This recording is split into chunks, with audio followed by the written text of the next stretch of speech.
नमस्कार, श्री स्वामी समर्थ.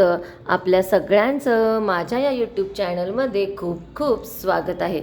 आपल्याला माहीत आहे का, आता जवळच श्रावण महिना सुरू होणार आहे.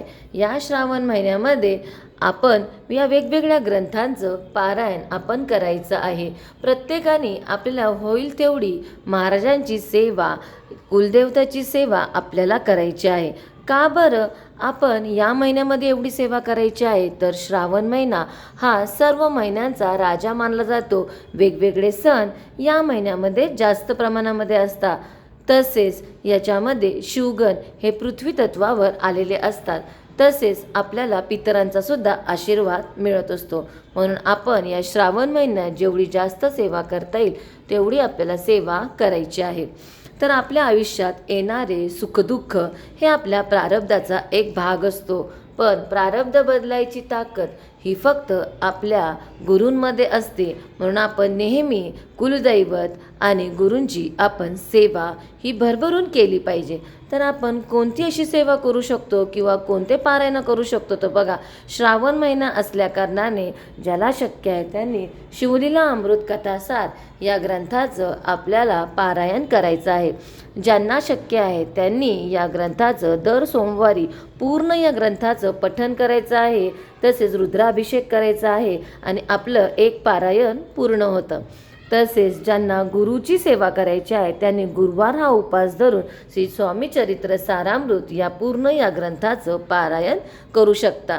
तसेच दर रविवारी सुद्धा ज्यांना शक्य आहे त्यांनी पुरुषांनी आणि स्त्रियांनी सुद्धा मल्हारी सप्तशती सुद्धा श्रावण महिन्यामध्ये आपण यांचं पारायण करू शकता. ज्यांना कोणतंच पारायण शक्य नाही त्यांनी गुरुचरित्राचा हा 14वा तसेच 18वा अध्यायाचा सुद्धा आपण संकल्प धरून आपण पूर्ण महिनाभर या ग्रंथाचं पारायण करू शकतो. तसेच सर्वात मोठी सेवा म्हणजे श्री गुरूंची सेवा असती. तर ज्यांना शक्य आहे त्यांनी या महिन्यामध्ये श्री गुरुचरित्राचं एकदा तरी आपण पारायण आपल्या घरामध्ये नक्कीच करावं. गुरूंची सेवा केल्याने सगळे आपले दोष हे निघून जातात. तसेच आई भवानी आईची सेवा म्हणजे आपल्या कुलदेवताची सेवा श्री दुर्गा सप्तशतीचं सुद्धा आपण घरामध्ये वाचन अवश्य करावं. श्री कुलदेवतेचं वाचन करण्याने घरामध्ये सौख्य आपल्या घरामध्ये नांदत असतं. तसेच या संपूर्ण ग्रंथांचं कोणताही ग्रंथ जर आपल्याला पारायण करायचं असेल त्याच्या अगोदर आपल्याला श्री स्वामी चरित्र नित्यसेवेचे या पुस्तक आपल्याजवळ पाहिजे. या नित्यसेवेच्या पुस्तकामध्ये वेगवेगळे मंत्र दिलेले आहे. तसेच कोणतीही सेवा सुरू करायच्या अगोदर आपल्याला स्वामी सेवन आणि एक माळ स्वामी महाराजांची जप करायची आहे. इथे दिलेल्याप्रमाणे बघू शकता तुम्ही स्वामी स्तवन दिलेलं आहे आणि त्याच्या मागे इथे एक माळ श्री स्वामी समर्थ महाराजांची आपल्याला करायची आहे. आणि या कोणत्याही ग्रंथाच्या पारायणाला आपण सुरुवात करू शकतो. तसेच रोज 11 माळी रोज आपण स्वामी महाराजांचा जप आपल्याला करायचा आहे.